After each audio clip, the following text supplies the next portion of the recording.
This movie is about manual page breaks. We're going to start in the normal view and insert page breaks, and then we're going to go to the page break preview and insert page breaks, where we'll also move the page breaks that we manually inserted and remove some page breaks we manually inserted.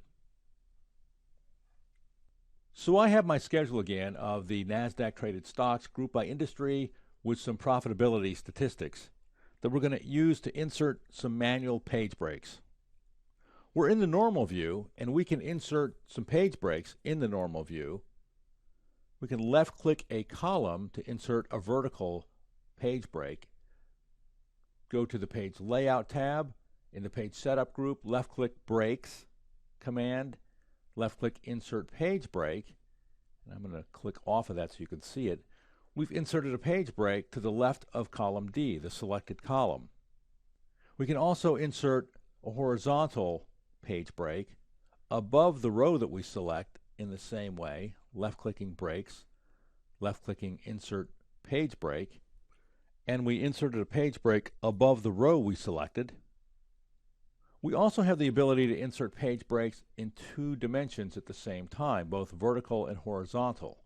By selecting a cell instead of a column or a row, left-clicking Breaks, Insert Page Break, and now we've inserted a page break above row 17 and to the left of column E. So we can insert page breaks in the normal view, but the better place to deal with and manipulate page breaks is the Page Break Preview view. Here we see the manual page breaks that we inserted, and paging down we see an automatic page break that was inserted by Excel automatically. It's the dotted line. Our manual page breaks are the solid lines. Paging back up, we can also insert page breaks in the same way that we just did using the normal view by selecting, for instance, row 36, drop down the Breaks command, left-clicking Insert Page Break, and we yet have another page break above row 36.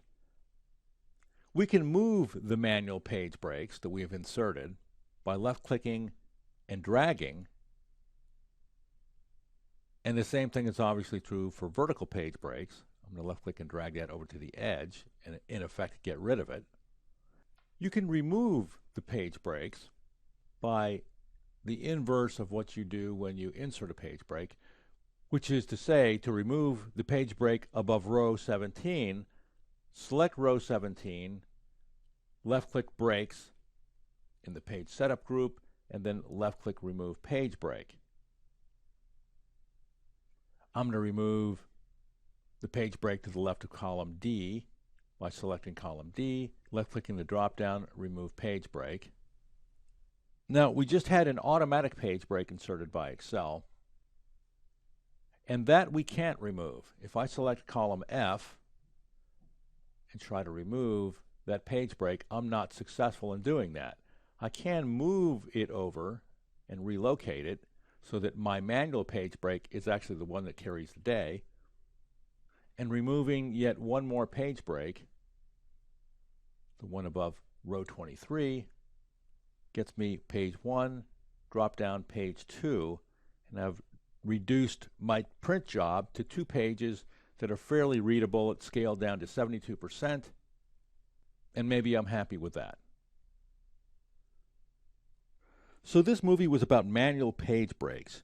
We found that we could insert vertical, horizontal, and both sorts of page breaks at the same time in the normal view, and we can also do the same thing in the page break preview, where we can move page breaks around and delete page breaks, remove page breaks that we manually insert. We can't remove page breaks that are automatically inserted, but we can move them.